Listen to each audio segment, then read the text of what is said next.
dari Mas Adrian. Assalamualaikum warahmatullahi wabarakatuh. Waalaikumsalam warahmatullahi. Saya yakin setiap di antara kita tidak ada yang akan memberikan anak-anaknya, istrinya, keluarganya daging babi. Kenapa? Karena babi diharamkan oleh Allah. Tapi tanpa kita sadari masih banyak di antara diri kita, saya atau mungkin saudara-saudara kita yang masih memberikan keluarganya sesuatu yang mengandung riba. Yang jelas dalam Al-Baqarah 275 Allah menghalalkan jual beli sedangkan mengharamkan riba.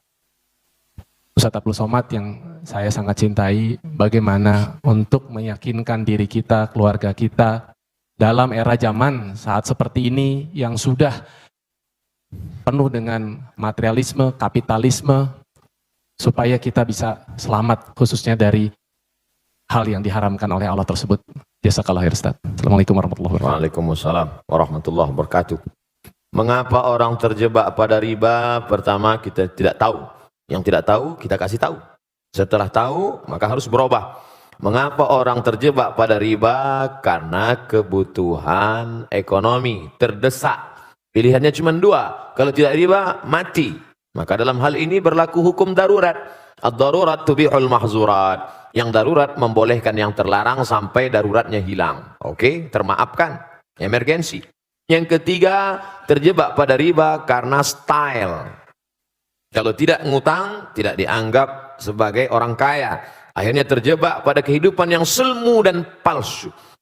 Kerja setan, la'udillannahum, aku sesatkan mereka. Setelah sesat, wala'umanniyannahum, aku buat mereka berhalusinasi. Kau yang paling cantik, kau yang paling kaya, kau yang paling hebat, kau yang paling-paling. Padahal dia saja yang merasa. Orang lain melihat dia malah jijik. Nah, ini jebakan setan. Lebih bahaya daripada jebakan Batman. Yang keempat, maka Allah Ta'ala menyebutkan beberapa ancaman.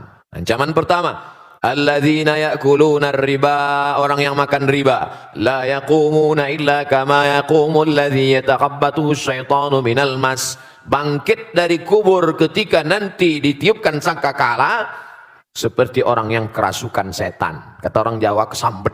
Begitulah nanti bentuk dia di padang mahsyar. Dua, ayyuma lahmin, setiap daging di badan, nabata min haramin, kalau tumbuh dari yang haram, fannaru aulabih, tempatnya api neraka. Sepiring nasi riba disuap berubah menjadi setetes darah haram, masuk ke dalam jantung, merusak otak anak. Yang hijau yang bersih jadi kotor. Darah dari jantung naik ke otak. Nasiyatin kadzibatin khati'ah, ubun-ubun pendosa. Kenapa ubun-ubun? Karena otak depan yang berpikir rusak disebabkan makan riba, makan haram. Tiga, ayyuma lahmin nabata min aramin, dari setetes darah berubah menjadi daging, daging membalut tulang, urat-urat, kulit. Nabata min aramin, kalau dia tumbuh dari neraka, tumbuh dari riba haram, fannaru aulabih, tempatnya api neraka jahanam. Yang keempat, rajulun as'ath akhbar, ada orang yang rambutnya kusut berdebu, mengangkat tangan berdoa, ya Rab, ya Allah, doanya tak dikabulkan. Kenapa doanya tak dikabulkan? Mat'amuhu haram, makanannya haram. Masrabuhu haram, minumannya haram. Malbasuhu haram, pakaiannya haram. Wa ghudhiya bil haram, diberi makanan haram. Oleh sebab itu Abdullah bin Umar bin Khattab mengorek mulutnya. Dia muntahkan lagi. Ketika ada orang memberi kurma, dia makan. Setelah itu datang orang ngasih tahu. Itu tadi yang ngasih ente orangnya begini-begini. Dia muntahkan lagi. Makanya jangan senang dulu kalau ditraktir. Oleh sebab itu maka kita jaga diri kita, keluarga kita dari riba ini. Beralih ke bank syariah. Beralih. Alihkan tuh tabungan-tabungan bank syariah yang dapat fatwa DSN, Dewan Syariah Nasional. Kita kembangkan ekonomi syariah. Oh, kemarin saya baca buku Pak Ustadz, tidak syariahnya bank syariah, menuju syariah, menuju syariah. Karena kalau langsung ujuk-ujuknya nggak bisa, berproses. Haramnya khamar aja berproses. Dulu orang musyrik jahiliyah minum khamar sesuka hatinya. Allah tidak langsung haram dah, tapi berproses. La taqrabus shalah, jangan kamu salat wa antum sukara, ketika kamu sedang mabuk. Nggak boleh sholat waktu mabuk.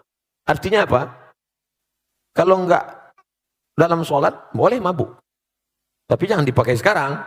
Ini cerita tentang pengharaman khamar dulu. Jadi kalau mau sholat zuhur jam 12, mabuk jam 9, ya nggak apa-apa, mabuk aja. Atau jangan dipotong. Dulu nih ceritanya, sebelum pengharaman. Setelah umat Islam mulai menjauhkan khamar, karena ketika itu ada sahabat yang mabuk minum sampai lupa ayat, sambil mabuk sholat. Wala ana abidum ma'abattum wala antum ma'abiduna ma'abud. Wala ana abidum ma'abattum wala antum ma'abiduna ma'abud. Wala ana abidum ma'abattum. Nah keturun ayat la taqrabus salata wa antum sukara. Jangan kamu salat ketika kamu mabuk hatta ta'lamu ma taqulun, sampai kamu sadar apa yang kamu ucapkan. Artinya umat Islam sudah mulai menjauhi khamar. Setelah jauh baru turun ayat kedua. Yas'alunaka 'anil khamri wal maisir. Kalau mereka bertanya kepadamu tentang khamar dan judi, qul katakan fihima itsmun kabir. Dosanya besar, tapi manfaatnya juga besar. Tetap cerita manfaat, tapi udah mulai agak-agak jauh. Setelah jauh, baru turun ayat pamungkas yang ketiga. Innamal khamru, khamar, sabu-sabu, narkoba, wal maisir, judi, wal ansab, menyembelih binatang untuk berhala, wal azlam, mengundi nasib, rijsun, najis, min amali syaitan, perbuatan setan, fajtanibu, jauhi. Nah, jadi finalnya begitu. Begitu juga tentang proses ini, berdiri bank muamalat. Lalu bank-bank konvensional buka cabang divisi syariah, 16 tahun, 15 tahun baru boleh mendirikan sendiri. Beberapa bank daerah, bank Aceh, bank NTB, bank Sumatera Barat, nah ini bank Riau, berubah menjadi bank syariah. Mudah-mudahan semuanya dalam proses, walaupun mungkin kita tidak lagi hidup di atas dunia, tapi anak-anak cucu kita mendapatkan bank syariah ini sehingga murni dari riba insya Allah.